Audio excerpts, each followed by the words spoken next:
Mary Magdalene or Magdala. Ini orang abad pertama Israel. Dia sepertinya juga punya stigma yang sama dan mirip seperti Rahab dari masa lalu menjadi pembawa kabar Injil. Walau termasuk tokoh Alkitab, Maria Magdalena sering dianggap sekuler atau kontroversial karena reputasinya. Perempuan yang pernah kerasukan 7 roh jahat, bahkan difitnah sepanjang sejarah sebagai mantan pelacur.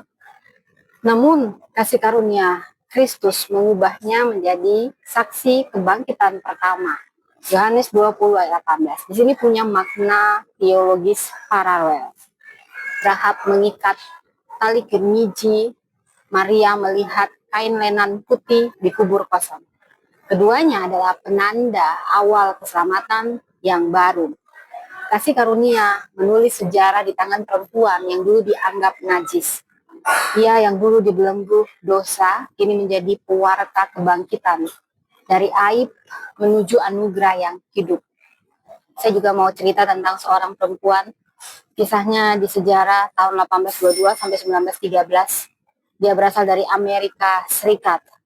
Dia bernama Harriet Tubman. Tamar memperjuangkan keadilan di tengah sistem yang menindas. Seorang budak kulit hitam yang kabur dari perbudakan lalu kembali berkali-kali untuk menolong ratusan budak lain melarikan diri lewat underground railroad.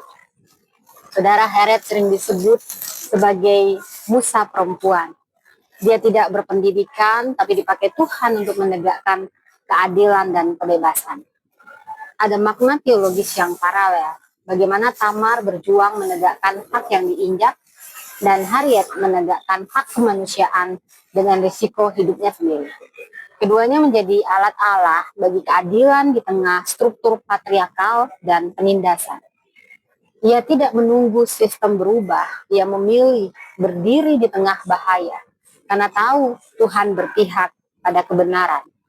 Saya juga mau cerita tentang seorang perempuan yang bernama Corrie ten Boom, yang hidupnya 1892 sampai 1983, asalnya dari Belanda. Dia mirip, kesamaannya sangat paralel dengan kisah Ruth yang mempunyai kesetiaan dalam penderitaan yang membawa penebusan. Corrie berasal dari keluarga Kristen yang sangat sederhana. Ketika Nazi menyerbu Belanda, ia dan keluarganya menyembunyikan orang-orang Yahudi dan akhirnya mereka dipenjara di kamp konsentrasi. Setelah perang, ia memberitakan pengampunan bagi pelaku kekejaman. Ini punya makna teologis yang paralel, saudara. Di mana Ruth setia di tengah kehilangan, Corrie setia di tengah penderitaan. Dan sedurut Ruth menemukan Boaz penebusnya, Corrie menemukan Kristus sebagai penebus sejati. Kasih yang sejati melahirkan keselamatan bagi banyak jiwa. Ketika dunia membalas kebencian dengan kebencian, Corrie memilih mengasihi, dan disitulah anugerah menjadi nyata. Walau ini sedikit kontroversial, tapi kisah Jacqueline Kennedy Onassis yang kisahnya 1929 dan hidupnya berakhir di 1994, asalnya dari Amerika Serikat. Kisahnya sangat paralel bila kita paralelkan dengan kisah Batseba. Dari tragedi, tetapi Tuhan menulis warisan hikmat dan pengaruh. Sebagai istri Presiden John F. Kennedy, Jacqueline hidup dalam sorotan publik. Namun juga di tengah banyak luka, banyak kematian, dari kematian anaknya, pengkhianatan suami dan kematian suaminya, dan pembunuhan tragis di depan matanya. Namun ia tidak tenggelam dalam trauma, ia menjadi ikon keteguhan, wanita yang berkelas, dan ketenangan bagi bangsa yang berduka. Batseba kehilangan suami akibat dosa, Daud dan Jacqueline kehilangan suami akibat kekerasan politik. Dari kedukaan, Tuhan menumbuhkan pengaruh moral dan kebijaksanaan.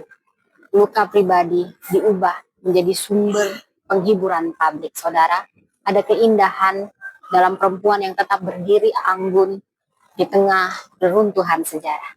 Ada juga seorang gadis yang sangat berani bernama Malala Yousafzai, 1997.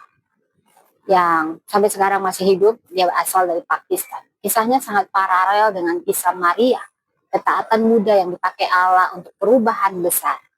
Dia gadis muslim Pakistan dan ditembak oleh Taliban karena memperjuangkan hak pendidikan perempuan. Ia tidak membalas dengan kebencian, tetapi dengan suara damai. Kini ia menjadi simbol pendidikan, perdamaian, dan pengampunan lintas iman.